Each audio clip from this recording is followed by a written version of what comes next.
নমস্কাৰ KSCE আসাম আমাৰ এটা নিউ ইউটিউব চেনেল হয় য'ত সিভিল ইঞ্জিনিয়াৰিং ৰিলেটেড আমি যিবোৰ টপিক থাকিব তাত আমি ডিসকাস কৰিম আৰু আপোনালোকে আজি যদি KSGS আসামত এই সেশনটো চাই আছে তেনেহলে কমেন্ট সেকশনত যাওক আৰু ডেসক্ৰিপশনত যাওক লিংক দিয়া আছে এই চেনেলটোলৈ আপোনালোকে যাব পাৰিব ঠিক আছে ওকে প্ৰথম কোৱেশ্চনটো মন কৰক আপোনালোকে এবাৰ কৰিবলৈ ট্ৰাই কৰক 50%ৰ কি হ'ব ভুল এনসাৰ ওলাব কাৰণ ইজি হয় সৰু সৰু কিছুমান বস্তু মিস্টেক কৰাৰ লগে লগে এনসাৰো ভুল ওলাই যায় কাৰণ আপোনালোকে ভুল কৰিলে যেটো এনসাৰ হ'ব অপচনত হেতু থাকিব কিন্তু এতিয়া কোৱেশ্চনটো পঢ়ক ইয়াত কৈছে এ কলম has N effective length L when its both ends are fixed ঠিক আছে what will be the new effective length if one ends become hinge এতিয়া আমাক কি দিয়া আছে L ইফেক্টিভ দিয়া আছে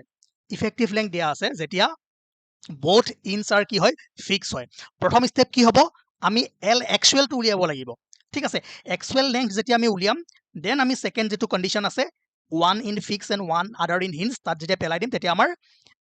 নিউ ইফেক্টিভ লেংথ টো আহি যাব ঠিক আছে এতিয়া আপোনালোকে জানে যেতিয়া both in fixed হয় তেতিয়া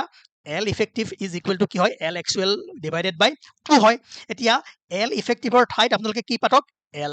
এতিয়া এটো কি হল আপোনাৰ L actual by 2 গতিকে ক্ৰস মাল্টিপ্লিকেশন কৰাৰ লগে লগে আমি L actual কি পাই যাম L actual আমি কি পাম 2L মোৰ ইয়াত লিখিবলৈ দিগদাৰ হয় আপোনালোকে নিশ্চয় বুজিছে চাগে 2L হ'ব এতিয়া আমি actual length of the column পাই গলো নেক্সট আমাক কি কৈছে what will be the new effective length if one in become hinge okay এতিয়া one in যেতিয়া hinge হ'ব other in যেতিয়া fixed হ'ব তেতিয়া L effective কি হয় L actual by √2 এতিয়া L actual আমি কি পালো L actual আমি কি পালো 2L ঠিক আছে তো L effective কি হ'ব 2L divided by √2 আৰু এটো আমি কৰিলে কি পাম 2L divided by √2 কৰিলে কি পাম yes √2L পাম so √2L মানে কিমান 1.41L option C is correct কাৰ শুদ্ধ হৈছে মোক কমেন্ট কৰি জনাওক তাৰ পিছত নেক্সট কোৱেশ্চন ইয়াত কৈছে যে if the value of Poisson's ratio for a material is given as 0.35 মানে আমাক কি দিয়া আছে mu 0.35 দিয়া আছে then the elastic constant are related to each other এতিয়া অপশন যদি চাই ই আৰু জিৰ মাজতে কি আছে ৰিলেশন দিয়া আছে গতিকে আপোনালোকে মিউৰ value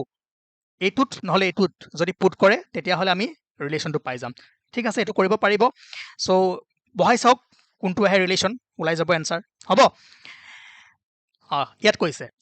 temporary adjustment of a prismatic compass are centering adjustment of level adjustment of needle adjustment of the vane এতিয়া যদি চাই পিছৰ তিনটা কি হয় পার্মানেন্ট adjustment হয় আমাক কি খুদিছে temporary adjustment কোনটো হ'ব centering ঠিক আছে তাৰ পাছত the following type of leveling cannot be done with dumpy level obviously trigonometric leveling কৰিব নোৱাৰে ঠিক আছে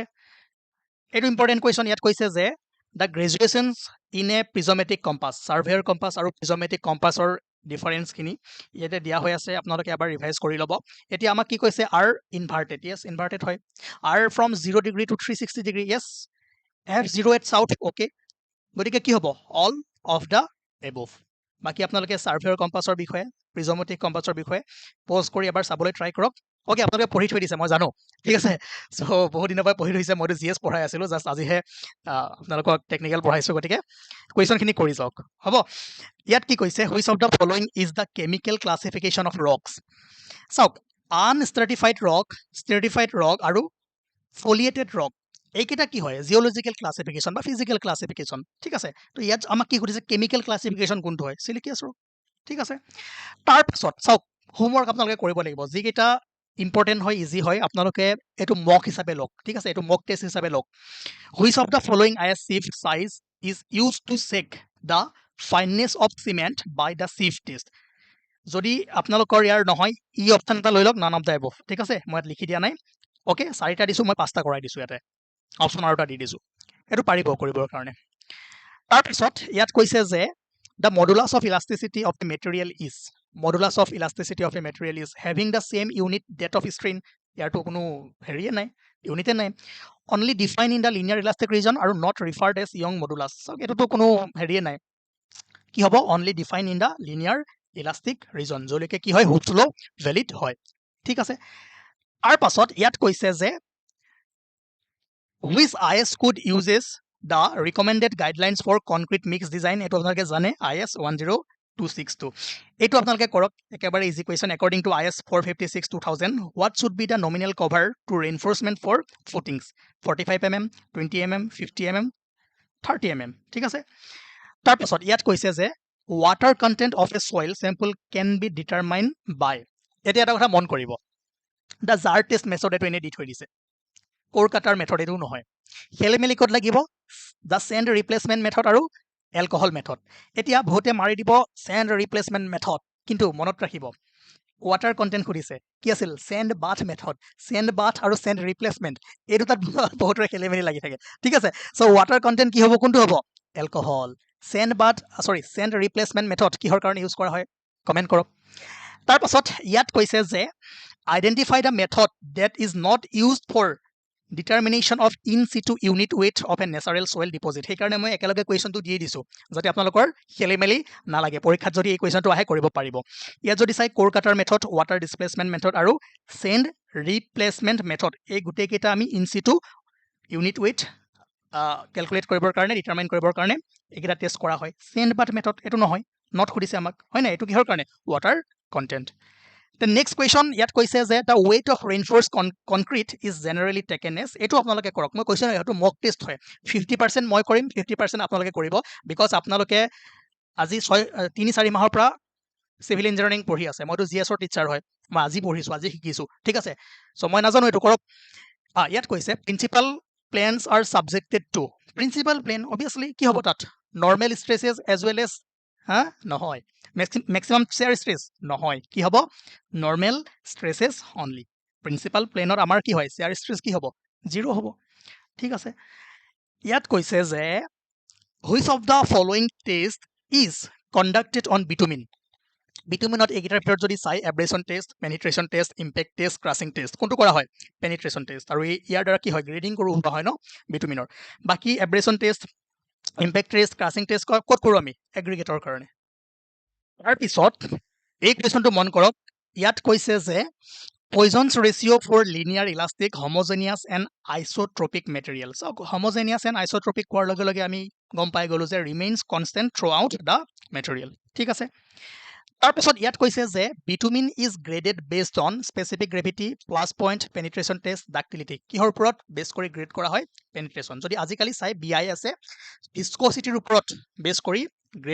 গ্ৰেডিং কৰা হৈছে কিন্তু অপচনত যদি আমি চাও সো এইকেইটা অপচনৰ ভিতৰত আমি কি পাম penetration test পেনেট্ৰেশ্যনটো মন কৰক ইয়াত কৈছে যে the property of the material or a structure indicating the extent to which it can deform beyond the limit of yield deformation before failure or fracture is termed as ductility bas it is equation এটো সকলোৱে পাৰিব ইয়াত কৈছে what is the content of carbon in pig iron pig ironৰ কিমান আছে 3% to 4% বাকি carbon content in cast iron যদি আমি চাও nearly equal to 2% তেনেকৈ carbon content in rod iron কি হয় 0.1% তকৈ কম হয় হ'ব Then ইয়াত কৈছে যে a 1 meter long steel rod with a cross section of 20 mm into 20 mm okay is subjected to a tensile force of 40 kilonewton determine the elongation of the rod if modulus of elasticity is 200 gigapascal so okay এটো easy question হয় প্ৰথমে আপোনালোকে এৰিয়াটো উলিয়াই ললে 20 into 20 কিমান হল 400 mm square then length মিটাৰত আছে mm লৈ যাওক ফোর্স তো আমাক কিলোনিউটনত দিয়া আছে নিউটনলৈ লৈ যাওক মডুলাস অফ ইলাস্টিসিটি ই কিমান দি আছে 200 গিগাপাস্কেল তাক আপুনি নিউটন পাৰ এমএম লৈ যাব পাৰে ঠিক আছে আমাৰ কি হৈ গল গোটেইবোৰ আমাৰ ইউনিট সেম হৈ গল এতিয়া বাস কি আছিল PL বাই A বহাই দিওক ইলংগেশন ওলাই যাব জি হয় হেতু ঠিক আছে হ'ব then among the following identify the dimensionless quantity shear force yes আছে কি হয় এটো আপোনালোকে কৰি যাব stress আছে modulus of elasticity dimension আছে strain this is dimensionless কি হয় quantity because strain কি হয় change in length by original length change in length কিমান হ'ব মিটাৰত হ'ব বা mm ত হ'ব original length কি হৈ থাকিব মিটাৰ বা mm ত থাকিব সো মিটাৰ কাটা গল ultimately this is a dimensionless quantity ঠিক আছে বাকি কেইটাৰ ডাইমেনশন কি হয় এটো আপোনালোকৰ কাম ভালদৰে চাই থৈ দিয়ক আহিব পৰীক্ষা তাৰ পিছত এই কুৱেশ্যনটো মন কৰক ইয়াত কৈছে যে if a composite bar of steel and copper is heated then the copper bar will under so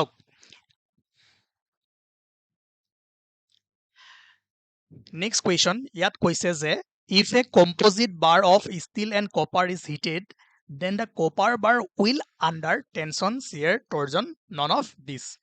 composite বাৰৰ কনসেপ্ট আছে বুলি মই কনসিডাৰ কৰিছো এতিয়া এটা কথা মন কৰিব যেতিয়া কোনো মেটেৰিয়েলছত হিট কৰা হয় তাপ কৰা হয় হয়নে টেম্পাৰেচাৰ আমি দিওঁ তেতিয়া কি হ'ব এক্সপান্ড হ'ব সেইটো আপোনালোকে জানে আৰু এটা কনসেপ্ট জানিব লাগিব যে কোএফিচিয়েন্ট অফ থাৰ্মেল এক্সপানশন ঠিক আছে চাওক এতিয়া মই ক'লো যে কপাৰ আৰু ষ্টিল দুটা মেটেৰিয়েল আছে এক্সট্ৰাকৈ হা মই কম্পোজিট বাৰলৈ যোৱা নাই এক্সট্ৰা আছে এতিয়া আমি যদি সেম হিট দিওঁ কপাৰ ষ্টিল সেম আমি হিট দিওঁ তেতিয়াহ'লে কি হ'ব জানেনে যিহেতু কপাৰৰ কোএফিচিয়েন্ট অফ থাৰ্মেল এক্সপানশন বা আলফা বেছি হয় তেনেহ'লে ই বেছিকৈ এক্সপান্ড হ'ব আৰু ষ্টিল কি হ'ব কমকৈ এক্সপান্ড হ'ব তো ইয়াৰ পৰা এটাই সামাৰি পায় যে higher the coefficient of thermal expansion তেনেহ'লে সেম হিটত সেম টেম্পাৰেচাৰত সেই মেটেৰিয়েলছটোৰ এক্সপান্ডটো কি হ'ব বেছি হ'ব এতিয়া আমাক কি কৈছে if a composite bar of steel and copper is heated composite bar মানে কি দুইটা বন্ড হৈ আছে একেলগে আছে ঠিক আছে চ' কম্পোজিট বাৰৰ কনচেপ্ট মই জানে বুলি কনচিডাৰ সেইকাৰণে কৰি লৈছোঁ ঠিক আছে চ' এতিয়া যদি আমি হিট কৰোঁ ঠিক আছে এতিয়া যদি আমি হিট কৰোঁ তেতিয়া কি হ'ব কপাৰে বেছিকৈ এক্সপান্ড হ'বলৈ বিচাৰিব বিকজ কপাৰৰ আলফা বেছি হয় এইটো আমি এইমাত্ৰ চাই আহিলোঁ কিন্তু যেতিয়া একেলগে আছে দুইডাল কম্পোজিট বাৰ হয় তেতিয়া ষ্টিলে ক'ব যে তই কিয় বেছিকৈ আগুৱাই যাব লাগে আমি একেলগে আছো আমি একেলগে যাম হয় নাই সমান আমি এক্সপান্ড হ'ম এই ক্ষেত্ৰত কি কৰিব ষ্টিলে কপাৰক টানিবলৈ ট্ৰাই কৰিব মানে তাৰ নিজৰ সমান কৰিবলৈ ট্ৰাই কৰিব সেইকাৰণে কপাৰত কি লাগিব কম্প্ৰেছন লাগিব ষ্টিলত কি লাগিব yes tension লাগিব আমাক কি সুধিছে then copper bar will be under কি হ'ব compression so' none of this ঠিক আছে সেইকাৰণে আপোনালোকে এই ভেলুখিনি মনত নাৰাখিলেও ট্ৰেণ্ডটো মনত ৰাখিব যে এলুমিনিয়াম কপাৰ ব্ৰাছ ষ্টিল কেতিয়াবা এলুমিনিয়াম আৰু কপাৰো দি দিব পাৰে বা এলুমিনিয়াম আৰু ব্ৰাছো দি দিব পাৰে সেইকাৰণে চাব যে কোএফিচিয়েন্ট অফ থাৰ্মেল এক্সপানশন যাৰ বেছি হয় তাৰ এক্সপান্ডটো বেছি হ'ব কম্পোজিট বাৰৰ ক্ষেত্ৰত মই যেটো বস্তু বুজালো এনেকৈ আপোনাৰ লিখিব পৰা নাই সেইকাৰণে বুজাবলৈ প্ৰব্লেম হয় যিসকলে জানে ভাল কথা যিসকলে জনা নাই মই যিখিনি আপোনালোকৰ ডাউট থাকে মোক লিখি পঠাই দিব বৰ্ডত ভালদৰে বুজাই দিম ঠিক আছে লাইভ ক্লাছ আহি ইয়াত লিখিব দিগদাৰ কাৰণে বুজাবলৈ দিগদাৰ আই থিংক আপোনালোকে এই কুৱেশ্যনটোৰ এনসাৰ পাইছে তাৰপিছত ইয়াত কৈছে which of the following fulfils the condition of an ideal transition curve ঠিক আছে which of the following fulfils the condition of an ideal transition curve কি হ'ব হা স্পাইৰেল ওকে চ' আজিৰ ক্লাছটো মই ইমানতে সামৰিছোঁ আপোনালোকে জনাব যে নেক্সট ক্লাছ লাগিবনে নালাগে মই কমকৈ আজি কুৱেশ্যন দিছোঁ আপোনালোকৰ ইনপুট লাগিব যদি ভাবিছে যে এনেকুৱা কুৱেশ্যন কৰিলে আমাৰ হয়তো 2-4টা কুৱেশ্যন এক্সামত বেছি এডভান্টেজো হৈ যাব পাৰে যদি ভাবিছে যে এনেকুৱা কুৱেশ্যন কৰিলে হয়তো যিবোৰ পঢ়ি আছোঁ সেইবোৰ পাহৰিহে যাম তেনেহ'লে মই বন্ধ কৰাই দিম চ' টোটেলি ডিপেণ্ড কৰিব আপোনালোকৰ ওপৰত তেতিয়া মই কুৱেশ্যন নকৰাওঁ একদম চেপ্টাৰ ৱাইজ বস্তুবোৰ ষ্টাৰ্ট কৰিবলৈ ট্ৰাই কৰিম ঠিক আছে থেংক ইউ